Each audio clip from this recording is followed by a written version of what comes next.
Hey mga ka-chips, I'm Ruth Capio and welcome to my channel.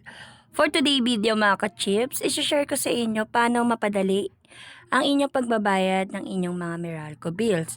Pero bago kumpisahan ang video na ito, make sure na click mo na ang like, subscribe button and notification bell para laging update sa mga new videos na i-upload ko sa aking channel. So mga ka-chips, wag na natin patagalin ang ating tutorial para mapadali ang inyong pagbabayad ng inyong mga Meralco bills. Gamit lang ang ating mga GCash. Ang unang step na gagawin natin, open po natin ang ating GCash apps sa ating mga mobile phone.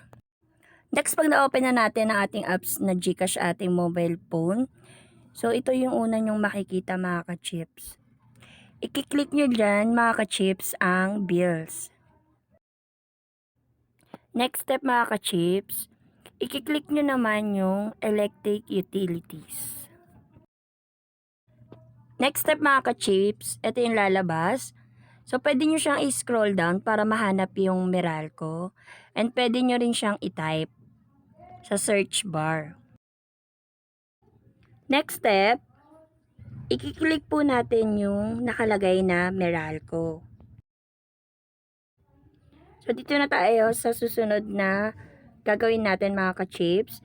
Pipil upan lang natin kung magkano yung ating bill ng ating mga Meralco bill. Dapat po, ang igagawin nyo po ay exact amount kung ano yung bill nyo po sa inyong Meralco bill. Para maiwasan nyo po na magkaroon ng problema sa inyong mga Meralco bills, kailangan po exact amount lang po yung babayaran nyo po. Hindi po pwede yung sobra and hindi rin po pwede yung kulang. So mga ka-chips, dyan ilalagay yung Meralco bill nyo kung magkano yung babayaran nyo. So pagtapos niyan na-type na natin kung magkano yung babayaran natin, yung next step na gagawin natin mga ka-chips, dito naman mga ka-chips, ilalagay natin ang inyong CAN, ang inyong customer account number. Pwede nyo po siyang i-type ang inyong customer account number.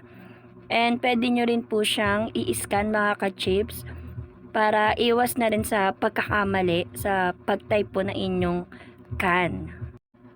Pagtapos nyo po mailagay ang inyong customer account number, dito naman maglalagay po tayo ng ating email. Pero optional lang naman po yun kung gusto nyo pong ilagay. Pero mas okay po na malagyan nyo po ng email para doon magsisend din po si GCash ng resibo, confirmation na nakapagbayad po kayo ng inyong Meralco bill.